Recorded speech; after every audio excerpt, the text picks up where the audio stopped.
Hey, this is Sleeper. Welcome back to my channel. We are continuing the learning process module from Hack the Box Academy with our next section, Way of Learning. So let's jump back to the math exercise from the first section. 2 times blank plus blank equals 65,535. Why did we calculate the math task like this? We performed the calculation the way we learned it. That means we will use the patterns we have been conditioned to use. At this stage, as in the previous example with the calculation, we use the information we already had.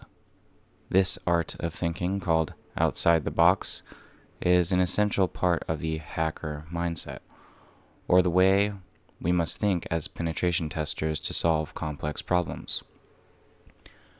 Thinking outside the box means seeing things outside of the limitations placed on us. This means we have to be able to pivot. We have to focus on so many different technologies during our penetration tests that it can become confusing and frustrating when we do not understand some things. A problem is an emotional state. Without emotions, it is just a situation. In other words, frustration and confusion come with the point of view we are looking at. The process is not just a theoretical and practical part.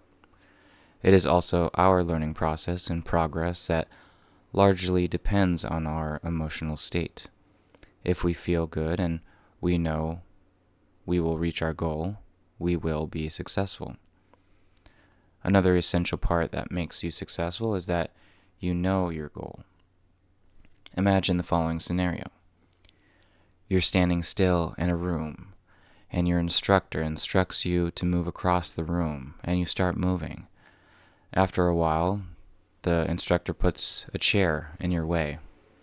What will you do? You may sit down on this chair. Now let us change the scenario a little bit. Your instructor instructs you to move to the other corner. We start moving, and the instructor puts a chair in our way again. What will we do? You will pass the chair and continue moving forward to the corner because you know your goal. The big difference between these two scenarios is that we know our goal and know how we have to move on. We will overcome the obstacles which are put in our way. If we do not have a goal, we will stop at the first obstacle. Without a goal, we will be disoriented, moving from one topic to another. Optional exercise: write down the goal you want to achieve with this course as precisely as possible. Try to break it down and describe it in 500 words at most. Learning efficiency. The problem here is the sheer size of the information security field. As we saw in the example with programming languages, there's a lot to learn and many topics to cover. Many of the courses available are very technical. This is a good thing and essential for us to strengthen our skill sets. We have to understand how things work, how they are structured, and how to use them. All of the technical information we need to be successful in this field is already out there. The primary and most difficult objective we must overcome is the combination of our knowledge, adaptation, and new information. It is often not easy to find the information we need. First, we have to find out what kind of information we need. What do we already know, and what do we not know yet? Even if we find the information we need, we do not know how to use it because we do not have an overview. Another major problem we must solve is handling this massive amount of information and adapting it to our strengths and weaknesses. Imagine another scenario. A student wants to learn how to assemble an engine. Before a student can assemble an engine, they start learning many theoretical concepts to prevent failure. However, first of all, we have to fail. It is an unavoidable and essential part of learning. This is one of the parts of the learning process which makes us successful. Experience is built on failures. It explains that we know how to handle differently. It explains that we know how to handle differently. Sometimes adverse situations where something does not work as expected. Hack the Box Academy is structured in a way where the student starts to assemble an engine guided by the instructor. We will learn what we need, how to use it, and how to work with it. We will see what kind of things can happen, collect our first practical experience, and improve our existing skills. When a student was taught by an instructor who supported them and showed them how to assemble an engine, they would know how to do it independently. Moreover, the student can now learn all of the theoretical aspects more in depth through practice and repetition.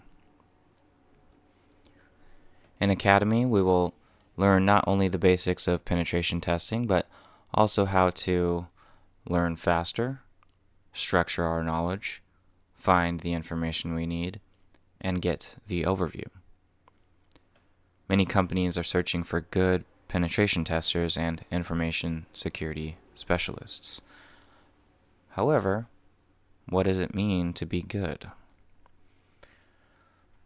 To be good at something means that we know what we're doing. If we know what we're doing, that means we are experienced with this topic. Experience means we have a vast repertoire in this field. Repertoire comes from associations and practical experience. When we say practical experience, we want to know how much we have to practice to become competent at a specific task. There's something called the 10,000 hour rule, which explains that you need to spend 10,000 hours on becoming good at something. We don't want to spend 10,000 hours learning a skill. When we research this rule a bit, we will find a TEDx talk by Josh Kaufman, in which he explains it in more depth. He proposes that we can learn something new in 20 hours, even working on it for just 45 minutes per day. This sounds much more attainable. At this point, we should think about the Pareto principle, or the 80-20 rule. The Pareto principle states that with 20% effort, we can achieve 80% of the effect. Conversely, this means that with 80% of the effort, we can achieve the remaining 20% of the effect, which is 100% missing. However, it is essential to note that it does not apply to everything, but is a general rule applied to specific areas. The whole section above is an example of a simple association, where we combine different approaches and information. As Josh Kaufman explained, we can become excellent pretty fast. This is the so-called learning curve, including active and passive learning. These active and passive learning types can be found in the learning period. Optional exercise: collect as much information as possible about the learning period and create an overview of it. Analyze your research process and document it. We will need it later. Learning types. The learning pyramid can be represented in many different ways. It describes the learning efficiency of different types of practice. Passive learning. If we follow the learning period while we go through the modules just by reading, we will learn only about 10% of the whole penetration testing experience. By watching some demonstrations, we will not learn more than 30%. Active learning. When we start to discuss our entire enumeration process, results, and finding with others, we will see different points of view, results, and information to compare with our own and find out what we missed. By using this type of active learning, we collect up to 50% experience. Before we can discuss our results with others, we should practice on our own. So while we practice, our learning experience grows to 75%. We can imagine when we learn theory in driving school. We learn a lot about the car and traffic rules. Using examples, we are shown situations that should lead us to specific actions and reactions to ensure road safety. We can learn as much as we want, but as soon as we get into the car for the first time, we realize that all of this knowledge has still not taught us how to drive a car. Before moving on to the next exercise, we should talk about the information we collect. The information has a certain level of quality, but not all information is helpful. More than that, some information can confuse and disorient us completely. To learn to discern such information, we need a repertoire, which we collect by practicing. Therefore, it is essential to understand the context of the topic we are researching. Efficiency depends not only on the quality of information we find, but on the usage of that information. Moreover, it depends on our motivation, focus, and our goal. There are many different ways to stay motivated. An excellent method that works very well is by recognizing success, even the most minor successes. We must recognize our successes and see that we have made progress. We already talked about how important it is to have a goal. When we know our goal, we know the direction of our actions. If we are focused on our goal, we will notice when we drift from our path. By following our path, we will automatically look back and see how far we've come. At this point, it is vital to notice the progress we've made. Progress is noticeable when the question that tortured us has lost its meaning. Looking back and seeing how far we've come will keep us motivated. Many people struggle during the learning process because they have to learn a lot of different topics. It is vital to take breaks and remain calm. For example, if we attempt to force ourselves to learn web application pen testing in 2 hours, it just will not work. There's too much information to handle and too many details inside the technical processes we must master. To make it more clear, we'll look at another example. How do we empty a bottle of water? We turn the bottle around and let it flow, right? Why didn't we try to create a vortex by turning the bottle around the y-axis? By creating a vortex, we let oxygen flow into the bottle regularly, and the water can flow out without closing the bottle opening. The same thing happens with learning. If we learn too much without taking breaks, we will get stuck. So how many breaks do we need and how long should they be? This is a question that we must answer on our own, because we only know what effects and consequences our actions will have on us. However, what happens when we get stuck? There are many ways that we become stuck.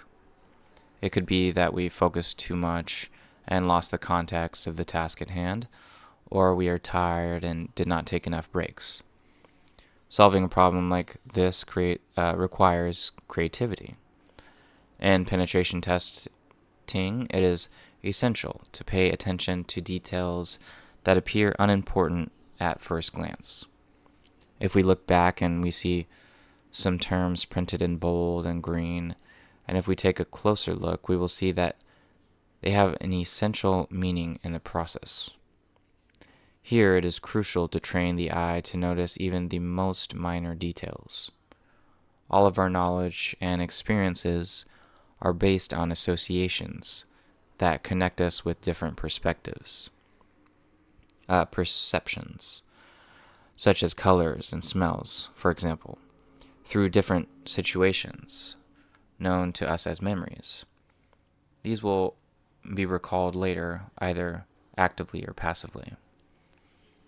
This process also only takes place in the course of practice. In the next step, we will see how important it is through a small practical example. Optional exercise. Collect as much information as possible about creativity and problem solving. Put all the information together and create an overview. Find the best way for us to think creatively.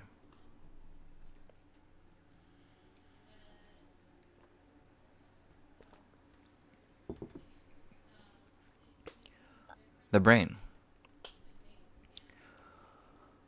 We need to familiarize ourselves with our brain and get to know some of its components to understand the role of upcoming sections better, how they are structured, and how they can influence our learning process. Our brain is a fascinating organ that makes us who we are. It is also the most unexplored area we know. There are also many myths that we all know. One is that we only use 5 to 10% of our brain power. It's a myth that is entirely false. Our brain is always active in all regions. This has been tested in many different studies using electroencephalography and EEG, and functional MRI, fMRI. Another frighteningly strong myth that has become entrenched in all kinds of societies is the belief that how fast we learn says how intelligent we are. However, most people do not even know that the brain regions responsible for the most difficult logical tasks do not develop until we're 20 plus or minus 2 years old. Only then is our brain developed to the point where we can solve such tasks. This is because each person needs a different amount of time to develop certain brain regions. One of the best known examples is Einstein, who we know was terrible at math and learned very slowly through his school career, unlike the others. We also know that some people who are very bad at school in one subject but are unbeatable in another. Without going too deep in cognitive science, neurology, psycholinguistics, and psychology, this is an indicator of the development of specific brain regions of the human body. Another good example where this can be seen and is widely used is the image of a computer nerd who is very good with computers and seems to know them inside out, but has severe social deficits. This too can be traced back to the development of specific brain regions because the brain changes on a physiological level when we learn something new. Even though we seem quite unaware of the organ and hardly understand how it works, over the years we have discovered methods that have specific effects on our brain in many ways, which we will discuss throughout the rest of the module. Until now, cognitive science has not been able to prove what a thought is. However, cognitive science is an interdisciplinary science that studies conscious and potentially conscious processes in which conscious and subconscious minds are explored. We have many different cognitive abilities such as memory, language, perception, problem solving, mental will, and many more. We will discuss some of these to the point of recognizing their importance and impact. The only thing scientists have agreed on so far is that thought is not material. At least, it's not proven yet. The theory of thought. The following definition is my personal view and how I see thought. Most scientists coming from brain research will probably disagree with the following definition of thought here, because of many personal or professional reasons. But since they do not have an answer either, I will share my definition of thought here that I have not been able to prove or disprove yet. A thought is an individual process, an action or reaction to one or more influences, internal or external, in which information is interpreted and linked inwardly according to our personal methodology, developed through our existing lifetimes. To better understand this definition, let's consider the following example. Scotland has 421 words for snow. When reading such new information, an individual process is started. In this case, for most, a surprise reaction to an influence, external information influence, that we inwardly imagine, interpret, and process linked to known knowledge. Working on this theory further, we find that at some point, we will have a series of nodes linked to different information. Scotland, snow, 421 words. Such links are also called associations. We know that our memory and information processing in different situations work based on these association chains stored in our neuronal networks. Scientists have discovered that our brain is constantly working and that we are continually producing thoughts. However, the latest research has led cognitive scientists to an inconclusive result. They cannot say precisely whether the brain works more actively during our waking or sleeping phases. This is because each of us has a subconscious and a conscious in which the thoughts are processed. This has been proven by the Libet experiment, and that conscious decision, respectively, the conscious experience, is delayed after the neuronal processes. Conscious thoughts. Our consciousness is also a very complex topic with many views and definitions. Also, this has not yet been researched enough to say how it works in detail. We do not need to know every detail for our purposes in this field to benefit from it. However, we should understand what we are talking about when we talk about conscious and subconscious. For us, however, the following definition is sufficient for the description of human consciousness. Consciousness describes the totality of all those mental processes by which we become aware of the external and our internal world with active observation. Therefore, when we actively observe that we are looking at a monitor full of text and can decide to change the situation if necessary and intentionally look elsewhere, we are in consciousness. Unconscious thoughts. Psychology knows another level of consciousness, the so-called subconscious. Thoughts that arise in our subconscious, we do not perceive superficially. What we do perceive are emotions. Emotions reflect the way we think subconsciously. We process far more thoughts subconsciously than consciously.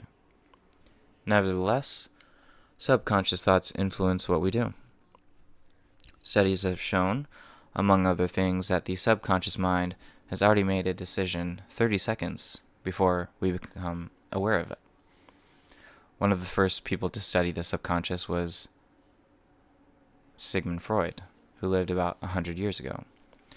Part of Libet's experiments showed that the difference between conscious and unconscious experiences could depend on the duration of brain activity.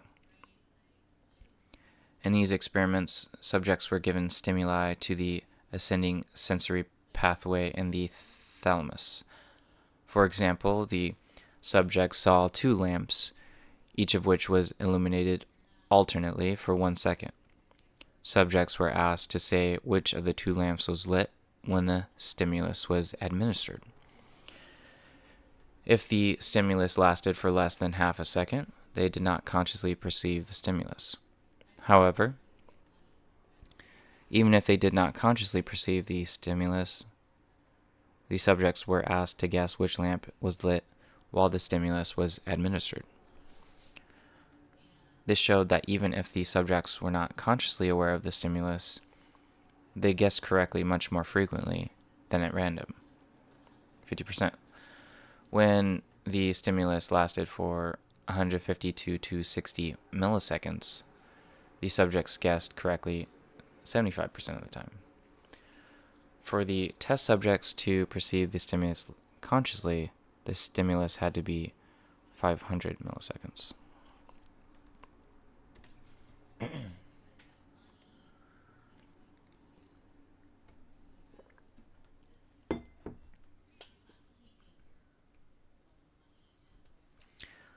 So we'll go ahead and stop here, and we'll continue in the next part.